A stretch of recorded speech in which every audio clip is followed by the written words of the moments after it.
एक और चीज़, एक स्पेस जिस पर आप काफ़ी बुलिश रहे हैं और उसी को थोड़ा सा और उसके मोमेंटम को मैं कैप्चर करना चाहूँगा।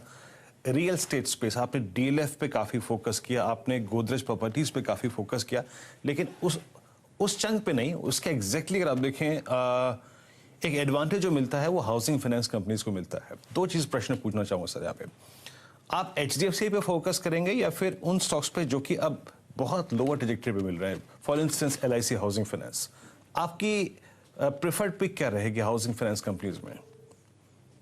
बहुत अच्छा सवाल आपने। मैंने एचडीएफसी कहा नहीं, लेकिन एचडीएफसी भी आपको याद है 2430, 50, HDFC is a stand out company, उसमें कोई दो राय नहीं। अब आप एचडीएफसी लीजिए, वो तो होना चाहिए आपके पोर्ट, लेकिन आप एक दूसरा शेयर लीजिए, बंधन बैंक। अब देखिए, as a mid cap, as a disclosure, Bandhan bank is in our accumulation list. तीन चीजें हैं, Bandhan bank is the largest MFI, और आपको पता है कि it's regained it's scheduled bank status भी। उन्होंने ग्रुप फाइनेंस अपने में मर्ज की थी 3 साल पहले। ग्रुप फाइनेंस 15 लाख की लोन देता है हाउसिंग फाइनेंस में, और ये एक एचडीएफसी की सब्सिडरी होती थी। तो मुझे लगता है अगर हमने वहां खेलना है, मुझे बंधन बैंक का भाव 600 रुपए दिखता है 2 साल में, चाहे वो 1 साल में भी हो जाए, क्योंकि आप ऐसा बैंक ही नहीं दे सकते जो जहां जिसके पास 2.5 करोड़ अकाउंट्स हैं। तो मैं रीएम्फसाइज करता हूं that the risk reward in some of the mid caps is far more than the large caps, but because we always construct portfolios. मैं अभी भी कहूंगा एचडीएफसी एंड एलआईसी हाउसिंग ने मार्जिन आपको क्रिएट किए थे, but because of this Covid they had provision more. साथ में 525 रुपए में अभी LIC has bought a stake in LIC housing. तो मुझे लगता है risk reward HDFC, LIC housing और Bandhan bank would be my top pick, both on the reasoning that the fear psychosis in Assam and all has played out. Government of Assam is again giving more cash for moratorium, and thirdly, group finance is a hidden jewel in the crown for them.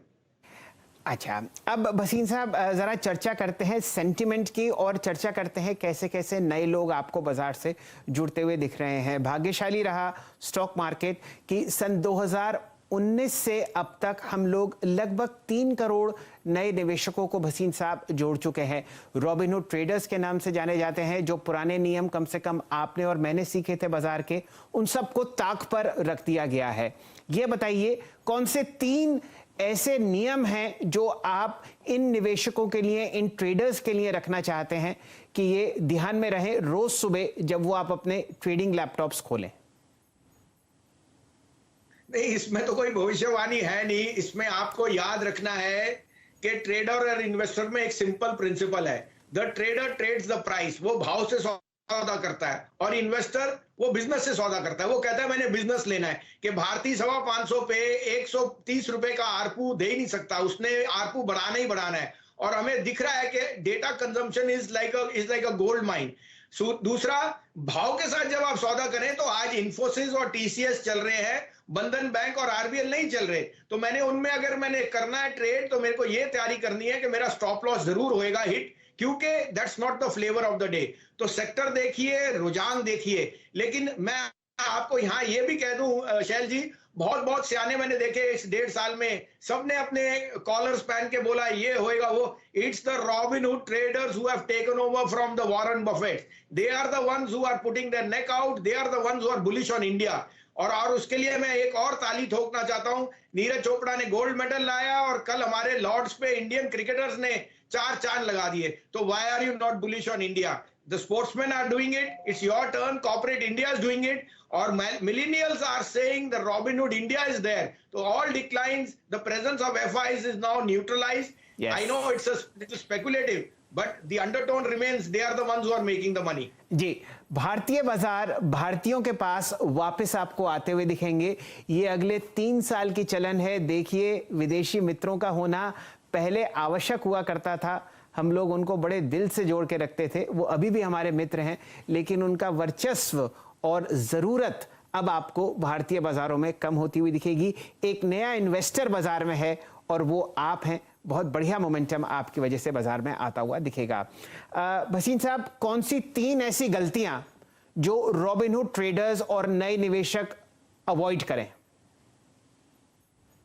तो सबसे पहले अपना risk reward रखिए कि आपको अपना leverage देखना है। अगर आप लीवरेज देख रहे हैं और स्टॉप लॉस और मार्केट की ट्यून देख रहे हैं या मुझे या किसी को देख रहे हैं, वो मत कीजिए।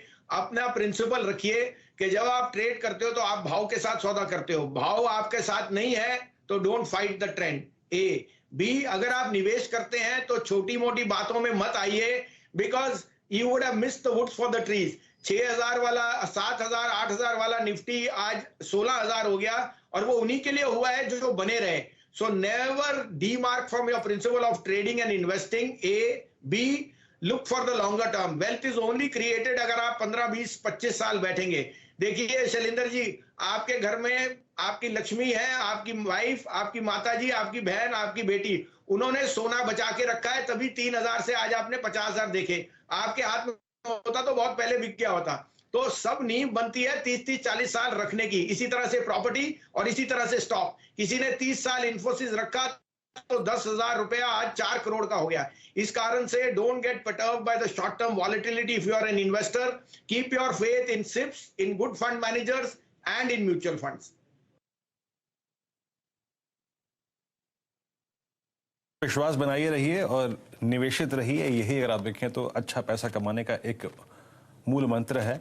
अच्छा सर, एक चीज बताइए, कुछ ऐसे सेक्टर्स जहां पे आप थोड़े से सावधान हैं, कॉशियस हैं, या फिर कुछ ऐसे सेक्टर्स जहां पर आप बाइंग की इच्छा नहीं जताते? प्लीज एक बार जरा निफ्टी फार्मा इंडेक्स लेके आइएगा।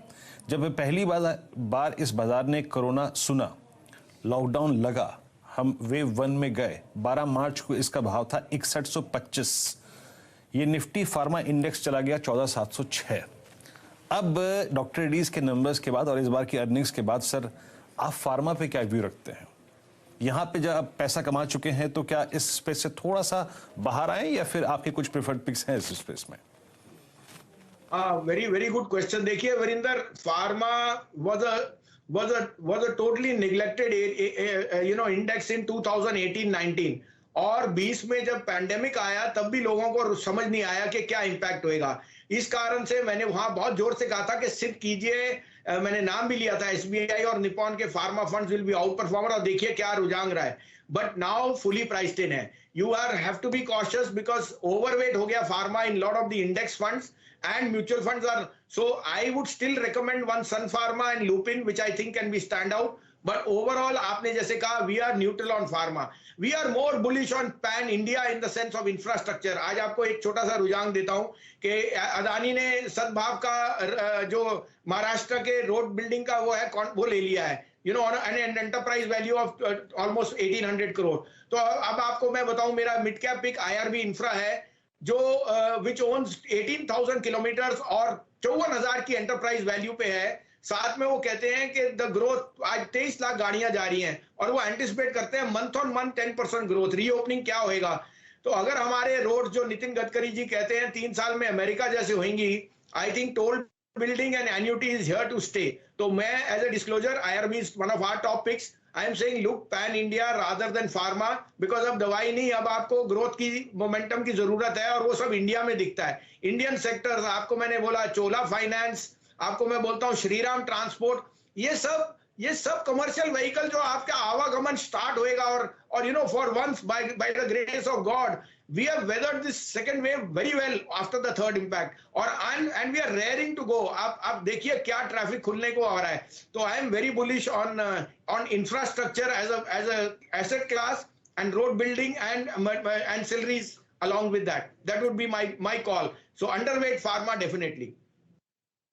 भसीन साहब, जरा चर्चा